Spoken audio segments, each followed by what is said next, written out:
Sejak melayani paket umroh untuk jamaah di tahun 2016, Mega Wisata Tour dan Travel sudah menerapkan tata cara manasik umroh sesuai sunnah dan ajaran Nabi. Prinsip sunnah ini memberikan pemahaman detail kepada jamaah yang berangkat. Mega Wisata bahkan memberikan 2 kali manasik, yang pertama dilakukan di tanah air dan kedua di kota suci Madinah. Tujuannya agar jamaah bisa mengingat lagi apa yang sudah disampaikan, baik tata cara maupun rukunnya. Pada periode keberangkatan bulan Oktober ini, Mega Wisata yang memberangkatkan lebih kurang 100 jamaah, melaksanakan manasik pertama di Gedung Atiasa Palembang, Sabtu tanggal 6 Oktober tahun 2023. Pengenalan manasik sunnah ini juga menggandeng stasiun televisi di Palembang yang ikut serta menjadi jamaah. Untuk 2 keberangkatan jamaah akan didampingi oleh Us Naziruddin, Us Abu Hamzah, Raden Henry Rifai dan Salwati selaku Dirut Mega Wisata. Selain melakukan umroh wajib, jamaah akan menikmati perjalanan ke Taif, tempat sejarah perjuangan Rasulullah. Ya Rabbi ya Rahman,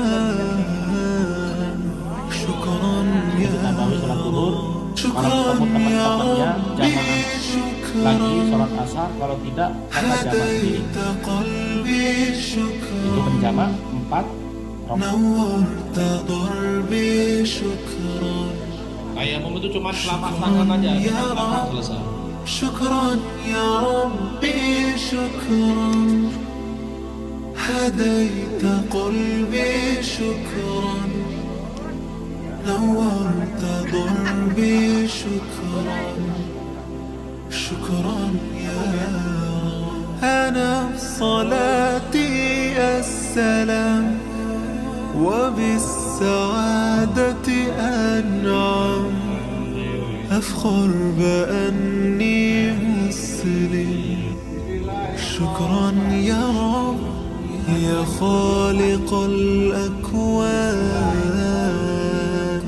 يا رب يا رحمن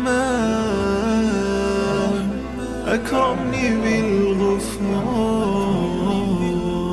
شكرا يا خالق الأكوان يا رب يا